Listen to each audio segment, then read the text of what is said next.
Oke. Lanjut.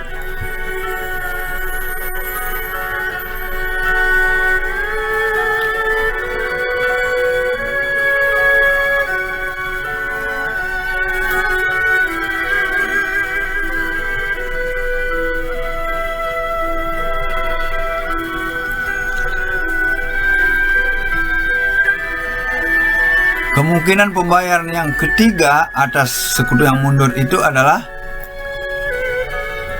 kakak dibayar lebih kecil dari saldo modal kakak. Oke. Dalam hal ini saldo modal kakak 30 juta, pembayarannya itu di bawah 30 juta. Pembayaran di bawah saldo modal akan menyebabkan ada 3 kemungkinan alternatif yang bisa digunakan pendekatan untuk saldo yang tidak dibayarkan. Oke, kan? Yang pertama, saldo yang tidak dibayarkan tersebut merupakan bonus bagi sekutu lainnya selain sekutu yang mundur. Oke. Yang kedua, penghapusan goodwill bagi sekutu yang mundur. Yang ketiga, penghapusan goodwill bagi seluruh sekutu, baik sekutu yang mundur maupun sekutu lainnya. Jadi yang pertama itu bonus, kedua dan ketiga itu penghapusan goodwill, baik itu goodwill yang dihapus untuk sekutu yang mundur maupun untuk seluruh sekutu. Mari kita lihat contohnya. Let's check out.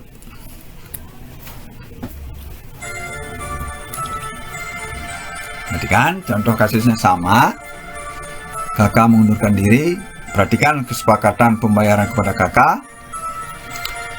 Kakak mengundurkan diri dan persekutuan sepakat membayar kakak sebesar 28 juta. Perhatikan saldo modal kakak 30 juta, kakak dibayar 28 juta. Nah, jumlah yang tidak dibayarkan disepakati merupakan bonus untuk sekutu lainnya. Perhatikan, ini kesepakatan yang kedua di sini adalah jumlah yang tidak dibayarkan itu merupakan bonus bagi sekutu lainnya. Nah, bagaimana perhitungannya?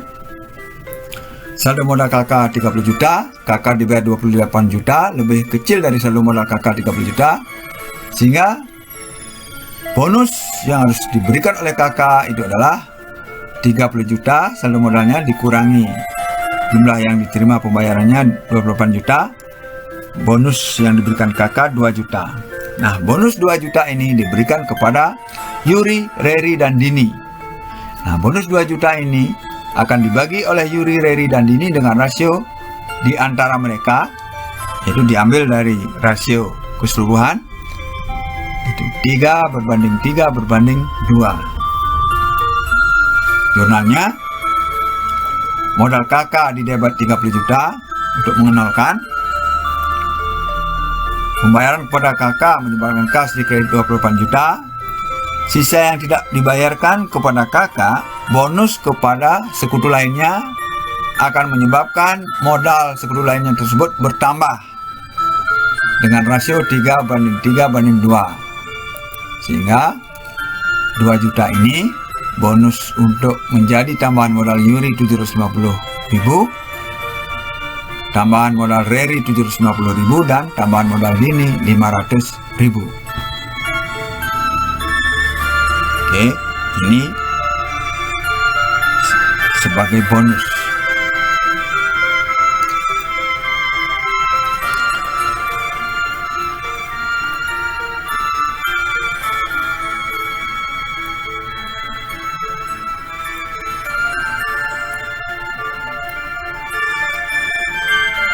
Oke, kita lanjut. Kasusnya sama. Perhatikan, jumlah yang dibayar juga sama ya. Cuma kesepakatan yang kedua yang beda, ada selisih pembayarannya. Perhatikan, kakak mengundurkan diri dan persekutuan sepakat membayar kakak sebesar 28 juta.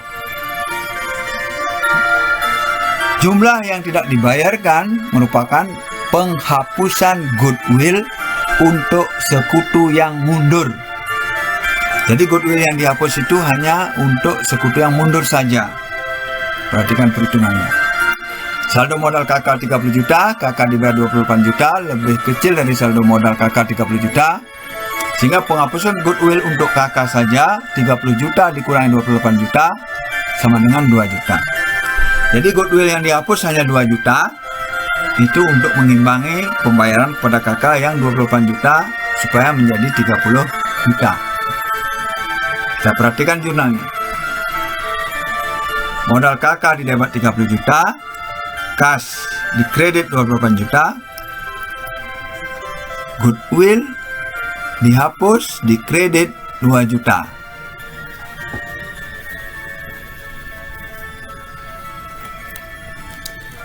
Oke. Cukup mudah ini ya. Kalau begitu kita lanjut. Contoh berikutnya masih sama. Perhatikan kesepakatan pembayaran kepada kakak dan kesepakatan yang kedua. Perhatikan, kakak mengundurkan diri dan persekutuan sepakat membayar kakak sebesar 28 juta. Kesepakatan yang kedua adalah jumlah yang tidak dibayarkan, penghapusan goodwill untuk seluruh sekutu. Perhatikan. Hitungannya, saldo modal kakak 30 juta, kakak dibayar 28 juta. Ini lebih kecil dari saldo modal kakak yang 30 juta. Nah, jumlah yang tidak dibayarkan kepada kakak ini merupakan penghapusan goodwill. Pertama, kita hitung dulu penghapusan goodwill untuk kakak. Penghapusan goodwill untuk kakak sama dengan saldo modalnya dikurangi dengan jumlah yang dibayarkan, yaitu 2 juta. Jadi penghapusan goodwill untuk kakak saja 2 juta. Pertanyaannya sekarang adalah berapakah seluruh goodwill yang harus dihapus?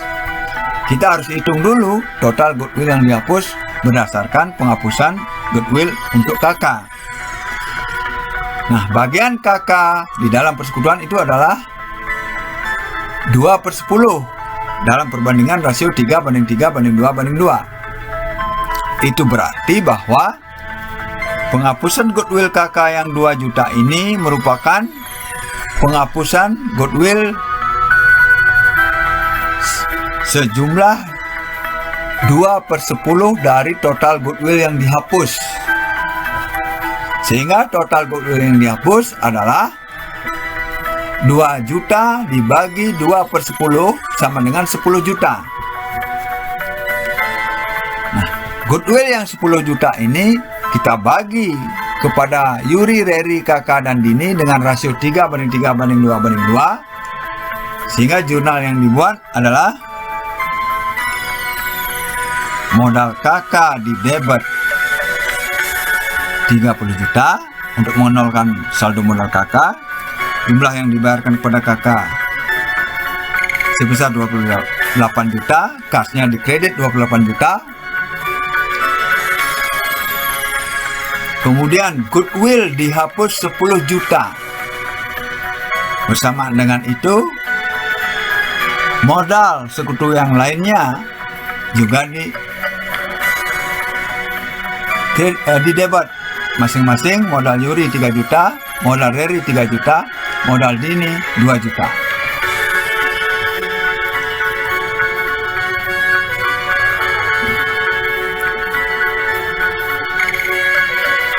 Oke, kalau mengalami kesulitan, ini dianggap cepat, nanti misalnya videonya di pause saja untuk melihat perhitungannya.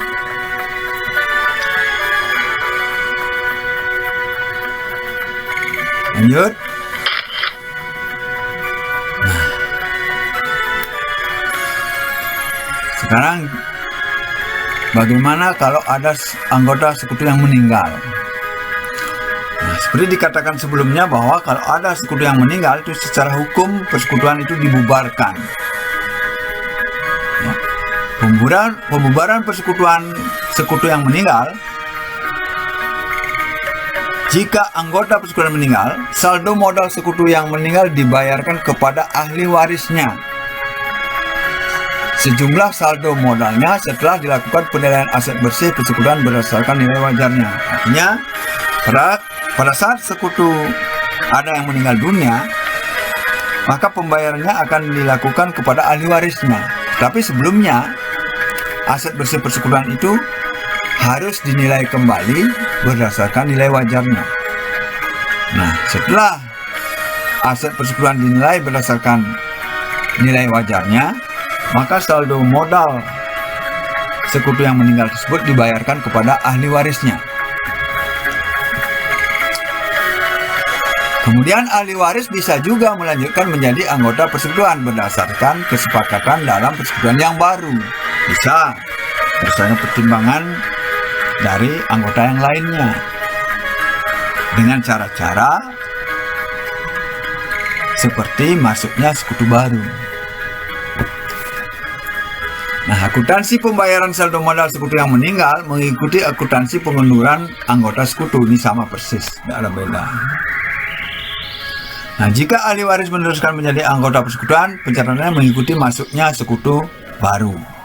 Oke, ini kasus-kasusnya sudah kita bahas sebelumnya.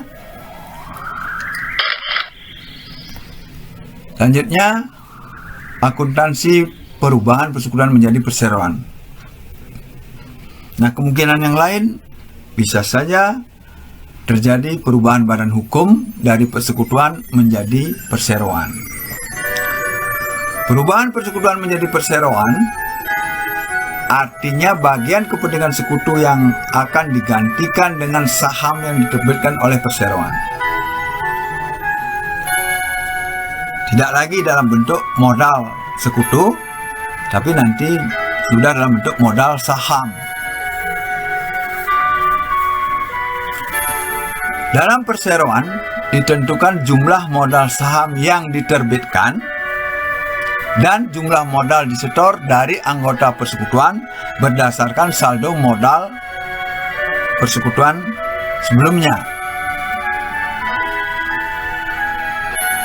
Nah, nanti ada kesepakatan baru juga atas saldo modal sekutu sebelumnya ini. Jumlah modal disetor anggota persekutuan berasal dari kepentingan masing-masing anggota dalam persekutuan yang disetarakan dengan jumlah lembar saham yang diperoleh. Nah, jadi saldo modal anggota persekutuan itu akan disetarakan dengan jumlah lembar saham yang akan diberikan kepada sekutu yang bersangkutan. Metode pembukuan perseroan bisa mengambil bentuk melanjutkan pembukuan persekutuan atau membentuk pembukuan yang sama sekali baru. Ini mirip dengan pembentukan persekutuan sebelumnya. Tapi dalam hal ini adalah pembentukan PT yang berasal dari persekutuan. Bisa menggunakan pembukuan persekutuan, melanjutkan pembukuan, tinggal melakukan penyesuaian atas ekuitas dan aset yang berkaitan. Nah, demikianlah penjelasan mengenai pembubaran beserta dengan contoh-contohnya. Sebagai sarana untuk pembelajaran dan latihan, berikutnya akan diberikan soal latihan untuk dikerjakan untuk menguji sejauh mana pembelajar memahami apa yang sudah dijelaskan dalam materi pembubaran persekutuan ini.